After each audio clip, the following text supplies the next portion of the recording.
অসমীয়া জাতিৰ দলিল হৈছে অসম চুক্তি। অসম চুক্তি অসমীয়া জাতিৰ প্ৰতিজন মানুহেই সন্মান জনায়।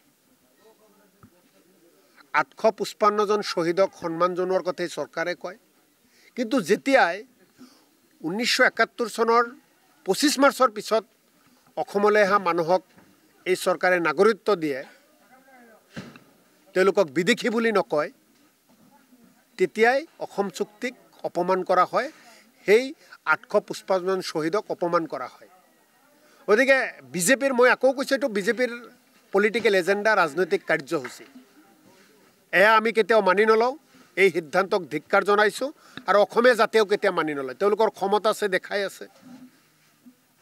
ইয়াৰ আগতেও কাৰ বিৰোধিতা আমি কৰিছোঁ, সংসদত কৰা গৈছে, পবিত্ৰ বিধানসভাত আমি তাৰ বিৰোধিতা কৰিছোঁ। অসমৰ ৰাইজে ওলাই আহি অসমৰ মাটিত কাৰ বিৰুদ্ধে আন্দোলন কৰিছে, তাৰপিছতো তেওঁলোকে মানা নাই, অসমীয়া জাতিক অপমান কৰিছে। আকৌ 26 নিৰ্বাচন আহি আছে, আকৌ তেনেকুৱা এটা অৰ্ডাৰ তেওঁলোকে ওলাই দিছে। অসমীয়া জাতিয়ে কেতিয়াও মানি নলয়, আমিও মানি নলওঁ। ইয়াৰ বিৰুদ্ধে প্ৰতিবাদ চলি থাকিব আৰু এই সিদ্ধান্ত তেওঁলোকে বাতিল কৰিবই লাগিব।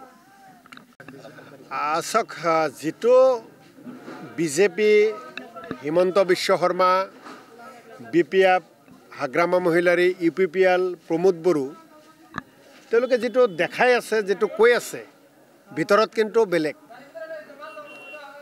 আমাৰ স্পষ্ট কথা, আমি কংগ্ৰেছ দলে এইবাৰ BTRত ইলেকশ্যন খেলিম। প্ৰমোদ বড়ো আৰু হাগ্ৰামা মহিলাৰে মিলিজুলি খেলে নে বেলেগ বেলেগ খেলে, তাত আমাৰ ক'বলগীয়া একো নাই। তো আমি এটা কথাই জানো, দিছপুৰৰ পৰা হিমন্ত বিশ্ব শৰ্মাই যি নিৰ্দেশ দিব, প্ৰমোদ বড়ো আৰু হাগ্ৰামা মহিলাৰে তাকেই কৰিব। বাকী তেওঁলোকে যি কওক, হিমন্ত বিশ্ব শৰ্মা, বিজেপিয়ে যি নিৰ্দেশ দিব, হাগ্ৰামা মহিলাৰে, প্ৰমোদ বড়োৱে সেয়াই শুনিব। গতিকে বাকীখিনি তেওঁলোকে এনেই কৈ আছে। তেওঁলোকৰ মালিক হিমন্ত বিশ্ব শৰ্মা। হিমন্ত বিশ্ব শৰ্মাৰ কথামতে তেওঁলোক উঠা বহা কৰে আৰু তেওঁলোক উঠা বহা কৰিব লাগিব, কাৰণ ইমানেই তেওঁলোকে দুৰ্নীতি কৰিছে। হিমন্ত বিশ্ব শৰ্মাই ৰিমোটটো লৈ বহি আছে, উঠিব ক'লে উঠে প্ৰমোদ বড়োৱে, বহিব ক'লে বহে হাগ্ৰামা মহিলাৰীয়ে। গতিকে এইবিলাক এটা নাটক। আমি কংগ্ৰেছ দলে স্পষ্ট কৈছোঁ, মিলক বা নিমিলক তেওঁলোকৰ কথা, আমি এইবাৰ ইলেকশ্যন খেলিম আৰু আমি BTR ৰাইজৰ পৰা আশীৰ্বাদ বিচাৰিছোঁ। চাওক, এইবিলাক হ'ল বিজেপিৰ এজেণ্ডা। বৰ্তমান যিসকলে খা খবৰ নলয়, মইতো ভাবোঁ যে আমাৰ ঘৰে ঘৰে মানুহে মোবাইলত গোটেই বিশ্বৰ খবৰ লয়। সংসদৰ অধিৱেশন চলি আছে, গৌৰৱ গগৈ দেশৰ বিৰোধী দলৰ উপদলপতি। সংসদত গৌৰৱ গগৈৰ গৰ্জন যিসকলে দেখা নাই, দেশৰ হকে যে গৰ্জন কৰি আছে, মানুহৰ কাৰণে, মানুহৰ ন্যায়ৰ কাৰণে যি গৰ্জন কৰি আছে সংসদত, সেইটো দেখিও নেদেখাৰ ভাওজোৰাসকল হৈছে বিজেপিৰ এজন এজন পালিত ব্যক্তি। গৌৰৱ গগৈক খবৰ নাই বুলি কৈছে, তেওঁলোকতকৈতো সমাজৰ বেয়া চিন্তা কৰা মানুহ বেলেগ হ'ব নোৱাৰে। উজনি অসমত আপুনি সংগঠন কৈছে, সংগঠন শব্দটো নক'ব, তাৰ বিৰোধিতা মই।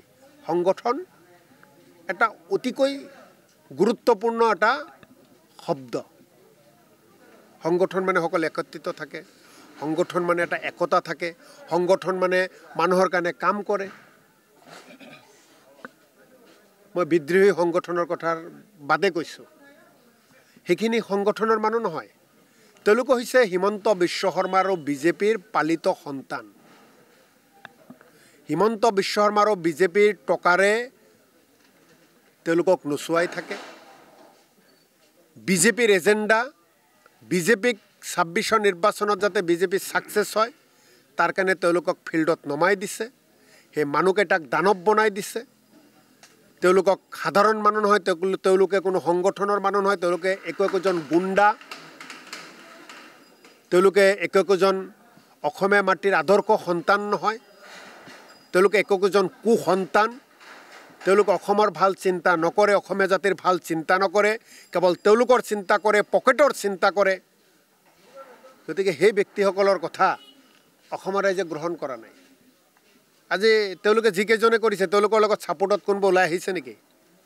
মানুহে জানে এই যে দুবেলা দুমুঠি খাই জীয়াই থাকিবলৈ পেটৰ তাৰণাত যিসকলে কাম কৰে সেই শ্ৰমিকসকলৰ ওপৰত বীৰত্ব দেখুৱায় তেওঁলোকে কেতিয়াও বীৰ নহয়, তেওঁলোকে কাপুৰুষ, তেওঁলোকে ভীৰু। কাপুৰুষ ভীৰুসকলে এই অত্যাচাৰ কৰি আছে, বেছিদিন কৰিব নোৱাৰে। অসমৰ ৰাইজ জাগি উঠিছে, এওঁলোকক শিকুলিৰে বান্ধিব অসমৰ ৰাইজে। কাৰণ অসমীয়া জাতি শান্তিৰ জাতি, অসমীয়া জাতিয়ে মিলাপ্ৰীতিত বসবাস কৰে। এই অসমীয়া জাতিয়ে একেলগে অসমৰ মাটিত বাথৌ মন্দিৰ থকাটো বিচাৰে, নামঘৰ থকাটো বিচাৰে, দুৰ্গা মন্দিৰ থকাটো বিচাৰে, লক্ষী মন্দিৰ থকাটো বিচাৰে, ৰাস মন্দিৰ থকাটো বিচাৰে, মছজিদ থকাটো বিচাৰে, গীৰ্জা থকাটো বিচাৰে। এই হৈছে অসমীয়া জাতি। গতিকে হিমন্ত বিশ্ব শৰ্মা আৰু বিজেপিয়ে ২৬ৰ নিৰ্বাচনীৰ বৈতৰণি পাৰ হ'বলৈ এনেকুৱা ব্যক্তিসকলৰ দানৱৰ ৰূপ ধাৰণ কৰাই যিখিনি অপকৰ্ম কৰাই আছে তাৰ জৰিয়তে কেতিয়াও ছাকচেছ নহয়। আৰু যিসকলে এইবিলাক কাম কৰি আছে, শ্ৰমিকসকলক যিসকলে মাৰধৰ কৰি আছে, ভাবুকি দি আছে, এইসকলৰ অৱস্থা অসমীয়া জাতিয়ে কি কৰে কেইটামান দিন অপেক্ষা কৰক। কংগ্ৰেছ দলে বিজেপি বিৰোধী সকলো ধৰ্মনিৰপেক্ষ ৰাজনৈতিক দলৰ লগত মিত্ৰতা কৰিব বিচাৰে। অসমৰ ৰাইজে বিচাৰে ২৬ৰ পৰা বিজেপিৰ চৰকাৰ বিদায় ল'ব লাগে। অসমৰ ৰাইজৰ আহ্বানক সন্মান জনাই অসমৰ ৰাইজৰ নিৰ্দেশক মূৰ পাতি লৈ কংগ্ৰেছ দলে ২৬ত নিৰ্বাচন খেলিব বিচাৰে আৰু যাৰ কাৰণে সকলোকে লগত লৈ নিৰ্বাচন খেলিব বিচাৰে। কাৰণ একেবাৰে স্পষ্ট কথা, বিজেপিক বিদায় দিবলৈ কংগ্ৰেছে নেতৃত্ব ল'ব লাগিব। আৰু এই সময়ত কংগ্ৰেছ দলক দুৰ্বল যিসকলে কৰিব বিচাৰে, কংগ্ৰেছ দলক যিসকলে সমালোচনা কৰে, তেওঁলোকে পাকে পকাৰে বিজেপিৰে ছাপোৰ্টাৰ। গতিকে সন্মুখত নিৰ্বাচন আছে। এই নিৰ্বাচনত বিজেপিক যিসকলে মনৰ পৰা বিদায় দিব বিচাৰে, যিসমূহ ৰাজনৈতিক দলে, ধৰ্মনিৰপেক্ষ ৰাজনৈতিক দলে, তেওঁলোকে কংগ্ৰেছ দলক পৰামৰ্শ দিয়ক, কংগ্ৰেছ দলৰ নেতৃত্বৰ লগত বহক, কংগ্ৰেছ দলৰ লগত হাতে হাত মিলাই বিজেপিৰ বিৰুদ্ধে যুঁজ দিয়ক। এতিয়াতো আমি ৪০টা সমষ্টিতে আমি নিৰ্বাচনী কুচকাৱাজ চলাই আছোঁ, সাংগঠনিক শক্তিশালীৰ কাম কৰি আছোঁ। গতিকে আমাৰ দলৰ সভাপতি ডাঙৰীয়ে নিশ্চিতভাৱে কম দিনত আপোনালোকে জনাব, আপোনালোকক ইলেকশ্যন ঘোষণা হ'ব দিয়ক, নিশ্চিতভাৱে আপোনালোকে গোটেইখিনি জানিব পাৰিব। আৰু এটা ভাল খবৰ, বাক্সা জিলালৈ অহা ১৭ আগষ্টত আমাৰ দলৰ মাননীয় সভাপতি, অসমৰ ৰাইজৰ আদৰৰ সন্মানৰ গৌৰৱ গগৈ ডাঙৰীয়াই আহি কেইবাখনো সভাত অংশগ্ৰহণ কৰিব। মথনগুৰি পৰিষদীয় সমষ্টিতো এখন সভা অংশগ্ৰহণ কৰিব।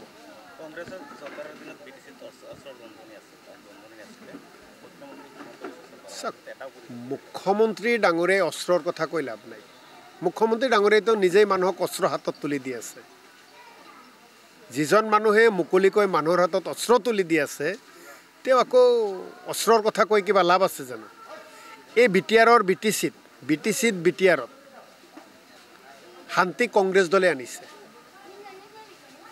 কংগ্ৰেছ দলে বহু ত্যাগ কৰি, বহু কষ্ট স্বীকাৰ কৰি, সকলো পক্ষৰ লগত কথা পাতি ইয়াতে কিন্তু শান্তি কংগ্ৰেছ দলে আনিছে। আজি যে বিজেপি চৰকাৰ ১৬ চনৰ পৰা শাসনত আছে অসমত, তেওঁলোকে শাসনত অহাৰ আগৰ পৰাই এই বিটিআৰত শান্তি আছে।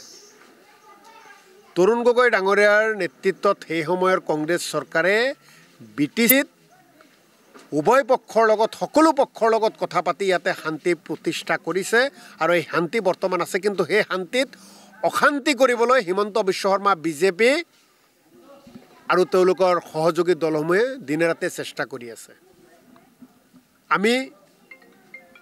আমি কংগ্ৰেছ দল চৰকাৰ থাকোঁতে দিল্লীত আৰু অসমত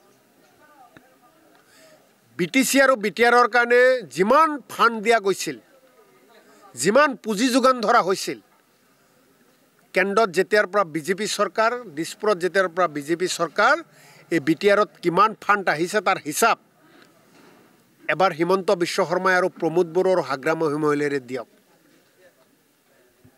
গতিকে কংগ্ৰেছে সদায় বিটিচিবাসীৰ লগত আছে, বিটিআৰবাসীৰ লগত আছে। আমি বিটিআৰৰ উন্নয়ন বিচাৰোঁ, শান্তি বিচাৰোঁ। হাগ্ৰামা মহিলাৰে প্ৰমোদ বড়োৰ হাতত বিটিআৰবাসী সুৰক্ষিত নহয়, ধন ঘটিছে কেৱল হাগ্ৰামা মহিলাৰী আৰু তেওঁৰ সংগীবৃন্দই। ধন ঘটিছে প্ৰমোদ বড়ো আৰু তেওঁৰ সহযোগীসকলে। সাধাৰণ মানুহ দিনৰ পিছত দিন দৰিদ্ৰ সীমাৰেখাৰ তললৈ গৈ আছে, অভাৱত আছে। গতিকে সেই দুৰ্নীতিসমূহৰ বিচাৰ বিটিআৰবাসীয়ে বিচাৰে আৰু দুৰ্নীতিৰ বিচাৰ কংগ্ৰেছ দলে কোকৰাঝাৰত চৰকাৰ গঠন কৰিব পাৰিলে নিশ্চিতভাৱে কৰা হ'ব। অসমত ২৬ত কংগ্ৰেছ দলৰ চৰকাৰ হ'ব, সেয়া খাটাং। তাৰপিছতে বিটিআৰত দুৰ্নীতি কৰা সকলৰ এটা এটা বিচাৰ কৰা হ'ব আৰু শাস্তি দিয়া হ'ব। ৰাইজৰ ধন ৰাইজে ঘূৰাই পাব।